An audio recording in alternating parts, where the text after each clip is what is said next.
Well, I switched back to Logic Pro X. Some of y'all might be saying I told you so. Just let me know in the comments. Let me have all the heat on both ends from my Logic family that I just been adopted back into, I guess you could say, and the Studio One family that I just left. Let me know in the comments what you guys are feeling right now.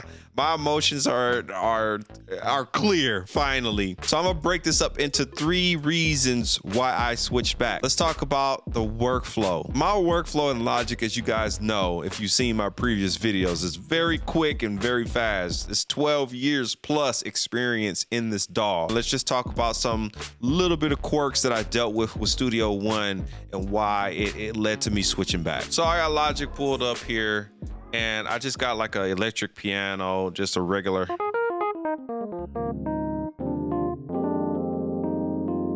So, you know, let's say I would have just recorded a little something.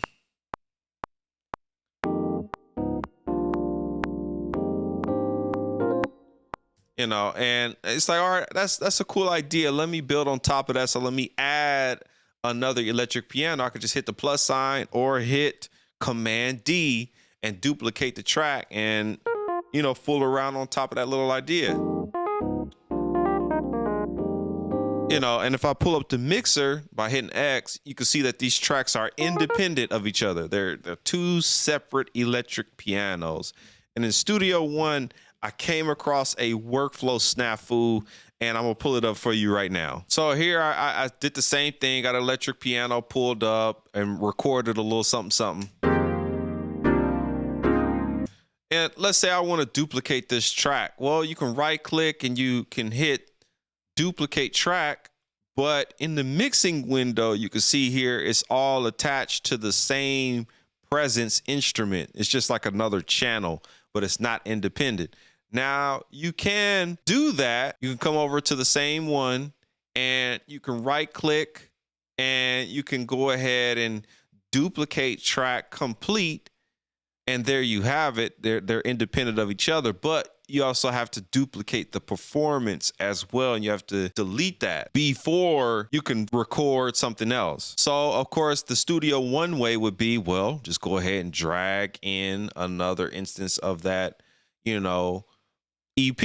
Okay, fine. I hear you loud and clear.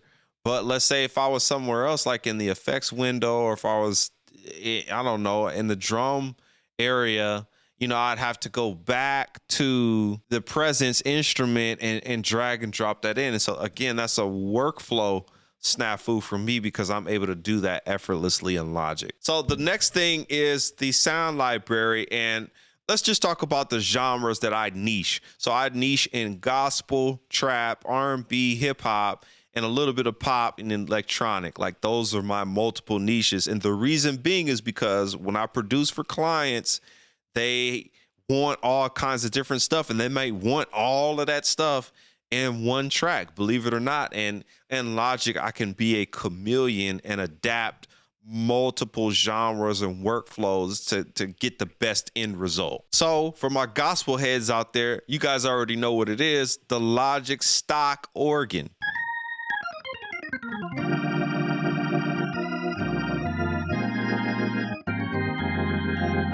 This is one of the best organs I've ever heard virtually, and it's, you know what, it almost sounds better than some real organs, to be honest with you. But Logic really nailed it with these sound libraries. And again, with Alchemy, I'm almost, you know, I'm baked into the system. Alchemy it plays a huge role in how I get a lot of my synths. I've made a whole preset of sounds. Link in the description for those. There's 50 of them. I call it my clutch patches. And I put together 50 patches of my all-time favorite sounds that I've altered to make it even more crazier. I almost feel like there's just unlimited possibilities in the Logic loop library. You can find all kinds of crazy stuff, nice and organized for you. And it's all Apple native. And of course, using a Mac, you have a DAW that runs seamlessly. Now, Studio One has some fire loops. Don't get it twisted. And their stock drum sounds are, I feel, more up to date with industry standard.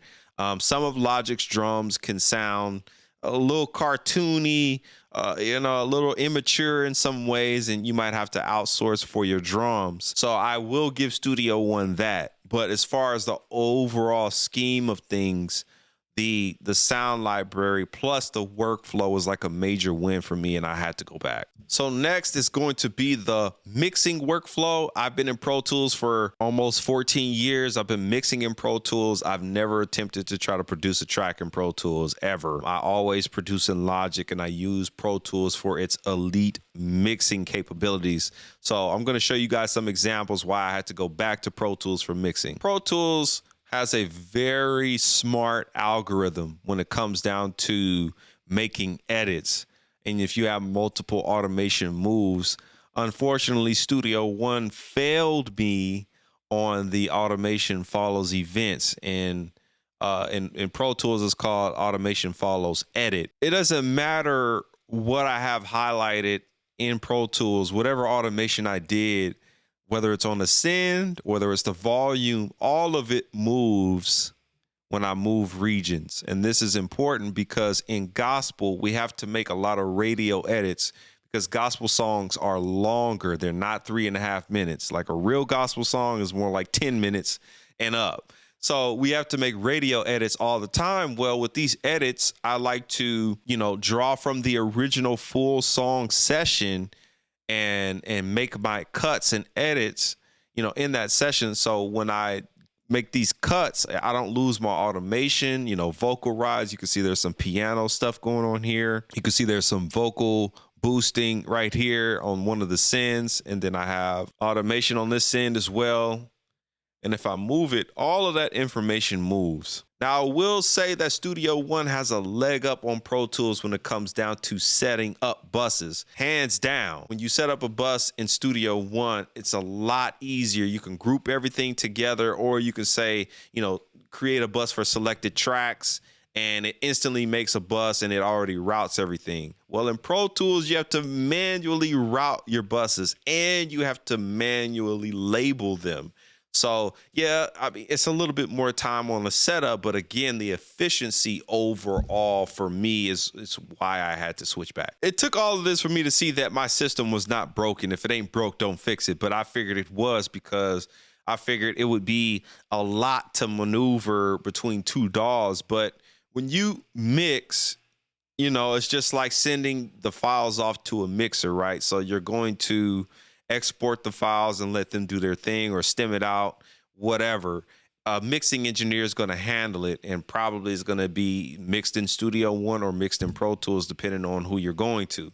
So for me, this just shined a light, like trying to do everything in one DAW and having all of these limitations that I've showed you, but many others can't go into it and all in this video.